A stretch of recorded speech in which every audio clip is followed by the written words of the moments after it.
Okay, moving on. So my question is, how old does a child need to be to start using the restroom in the right way? And my question is, how can we get our children to understand that pooping in the potty is a good thing? Well, first of all, I just laugh at the definition of good. Yes, yes, Like, that's a good place to start. there's different times in our lives where, you can change the definition of good. And I think it's more, if you want to go along the autism realm, you would have to say this is the rule. And that the kids they follow along much more easily to the idea of this is what you're supposed to do than this is what's good for you. Mm. Well, maybe that's true of all of us, maybe, right? So there's some rule governing that you can take advantage of because our kids like rules, whether they can talk about it or not. They like that this is the one thing you're supposed to do, and you can take advantage of that for all your adaptive skills. This is how you brush your teeth. This is how you wash your hands. And if you give them that one rule, that's what matters. But I also understand that in toilet training, lots of kids, initially they do poop in their diaper. And maybe that's the rule that now needs to change. And that is really what the difficult part is they've made that rule that they only poop in their diaper in that corner. Then breaking that rule is the hard part, and teaching them what the new rule is about, pooping in the potty. So, and it's the same way about, I don't exactly know what the right way of toileting is. Sometimes it's like boys, do I stand up or do I sit down? That's the question. It really depends. But I always say when that's appropriate is really up to the family, because it's the family. This child lives in that family and has to function within the rules of that family or the culture of that family. And it is something that you decide with, as parents, like, when is it time? Of course, you need to make sure they're ready, right? Do they have the coordination sometimes to teach boys how to keep their pants on and stand up and go potty, pee in the toilet? Coordination issue more than the actual rule. Can they motor, through that aspect? And it might need a lot of practice and getting those motor to a level of fluency level, for those motor skills before they can actually make it a rule that this is how you go to, this is how you pee in the potty. And so really, I just say, like, is it right? It's up to the family to decide when it's right. But really the question I would say is, do they have the skills to do it? And first, initially for toilet training, it is the motor skills of how to the coordination aspect of how to do these things. And then it's like, if this is the rule, then you can work with your BCBA on how, you can put your child on a toileting routine. Or, if he has lots of grapes, he's going to poop in an hour. Use that knowledge and say, here, have some grapes, and then have him go sit on the toilet, Right. it's going to happen in the hour. And, you can really take advantage of some of that knowledge that you have about your child, because you guys are the parents and you're the experts, Yeah. how your child's body functions.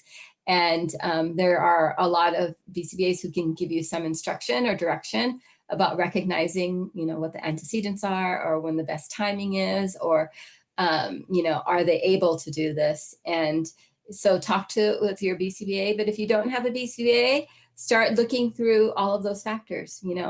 He follows instructions well, so maybe this is a new rule that we're going to implement. And if that he does have a bowel movement after he has, those bowl of grapes, then, time it so that you're able to be near a toilet during that time. If, your family really wants him to be standing up or sitting down, or, whatever way to use the toilet that way, then it's just, you can show him. If he's good about imitation, he can model, dad or whoever it is too. And, use those skills, those strengths that we teach our kids. Back to that question about being, how do you teach play? I would say, like, imitation. The kid has to know how to use their body, how to use toys, and then imitation at a fluent level where it's easy before you bring it into a social setting. And it's the same thing for all those adaptive skills. Imitation, once it becomes easy enough, our kids will rely on imitation just like a typical child does. And that can work for all of those adaptive skills really well. There you go. We've had a lot of people over the years write in, and I know my experience with my son, Card like got us potty training in one weekend. It was just amazing. We had to do the upkeep on it, and it took, I would say, it took us maybe a month before we had it solid. And it was as much me having it solid because I had to be on a timer in terms of the pee and the potty. But a lot of what Card uses is the Fox and Azrin, which is part of what Evelyn was talking about, and you can look that up for the pee and the potty. But the poop was harder.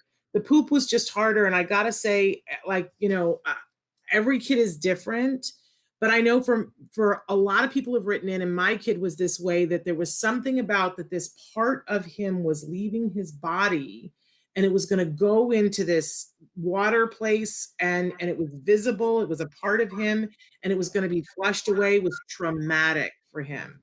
And there were lots of things that had to be worked on in terms of that, and for a while he had to do it in a one of the little toilet seats that's separate, that has the little slide out tray so that it didn't go into the water. And then we take it and we flush it there to sort of bridge the gap.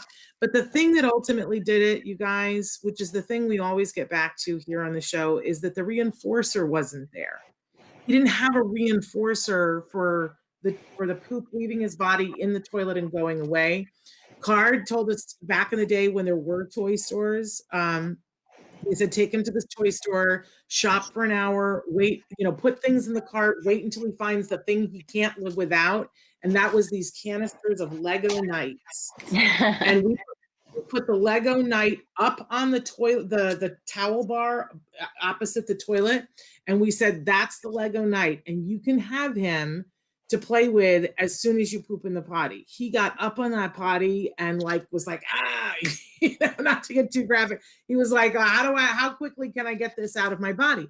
And then he would get the Lego Knight for the rest of the day. He would go to bed at night. We would take all of the pieces to the Lego Knight. It would go back in the canister, and we'd stick it back up on the towel bar. And in the morning, he would reach for it. We would say, sorry, you don't get the Lego Knight until you poop in the potty. And he would poop in the potty and he would get it. Now, eventually we had to go buy new Lego Knights because the reinforcer was like, I've played with that, right? Satiation. But that did it. That was him. Every child is different, but having a reinforcer, let's remember what's in it for them.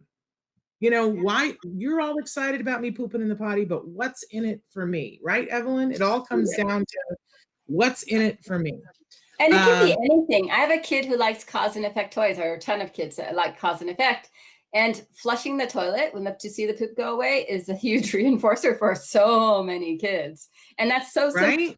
It's so simple. It's like a cause and effect toy. And you don't want them continually flushing, but if they can do that every time they have control of having a bowel movement to do it, it's a big deal. And you can make it a big deal. Yeah.